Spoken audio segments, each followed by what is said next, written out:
make a Minecraft Bukkit Enabled SMP server, you want to make a folder. I have here a tutorial server.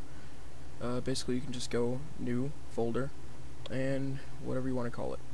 You can delete that folder, and yeah, so tutorial server. Next, you're going to download the craftbukkit link, specifically craftbukkit, because normal bucket is for, well, you can read it on the page. It says it's an API for developers of plugins, but craftbukkit is basically the server mod. So you're going to download craftbukkit, as I have here. I didn't download it in there, just so I wouldn't have to download a second one. And drag it into your folder. And once it's in your folder, you want to make sure it's in there, because sometimes it can be a little screwy. So next, you're going to open up a notepad file.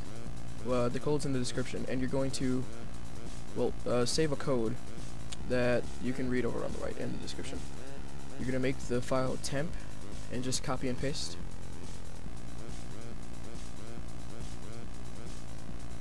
And that's your server starter, so you can name it anything that you want, like server starter, start server, start, whatever you want.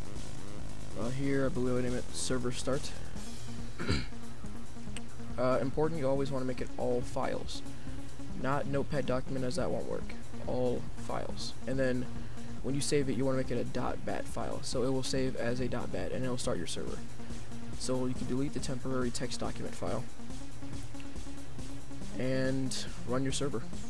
Optionally, you can create a shortcut on your desktop. So you might do that, you just right click it and click create a shortcut. Drag that to your desktop, drag that to wherever. Here you can see I have two actually. So let me close that. Alright, I have two. One is actually for a personal server that I use, and the next one is the one for the tutorial. So you're going to double click that and it's going to load up just like if you had Hey Zero's mod. So we're going to give it a bit of time to load up. And here is where my recorder starts to lag a bit, so hopefully you can deal with that. The rest is pretty straightforward. So it's generating the world, as you can see in the folder. It's generating the world, banned IPs, banned players, the ops, the server log, and the server properties. And this right here is just initializing the server and preparing the spawn area and stuff. So when you log in, it's going to be spawn safe, but everything's going to have its own. Everything's going to have the correct functionality. All right, so here we are. Just open up Minecraft, and wow, we're lagging even more. Alright, here I do something that's probably even going to cause more lag. I delete those files because I accidentally ran the craftbukkit without it being in the server, so it dumped all the files onto my desktop. Anyways, as you can see, it says like can't keep up, did the system time change, or is the server overloaded? That happens basically anytime lag happens. So wow, lots of lag here. That's private server. And you can just put localhost, localhost, and it'll load up whichever one you're hosting. As you can see there, Brand6 has logged on, and player count is 1. There I am. As you can see, there's a little glitch there with lava.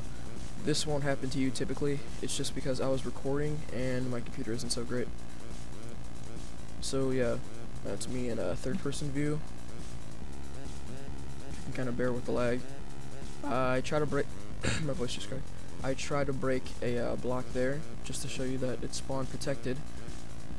But as we move further on, the spawn protection wears out and you can break the block. And there we go, and I just put it down so I can stand on it. Next I just walk over to a cactus to show you that damage is enabled, and you can make it so that PvP isn't enabled in the server properties, but damage will still be enabled. But as you can see, I'm getting hurt there.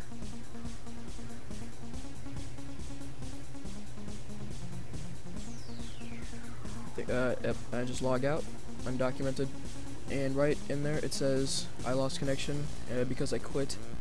It'll give you a couple different ways, like it'll show you a different thing every time. Anyways, you can type help, you can type kick to kick a player, ban a player, pardon a player, which is to unban, ban IP, pardon the IP. There's a bunch of different stuff. You can you don't have to be an op to give people things. You can have a constant save. You can have just save all right before you close it. but typically what you'll use is say if you want to send a message, and stop.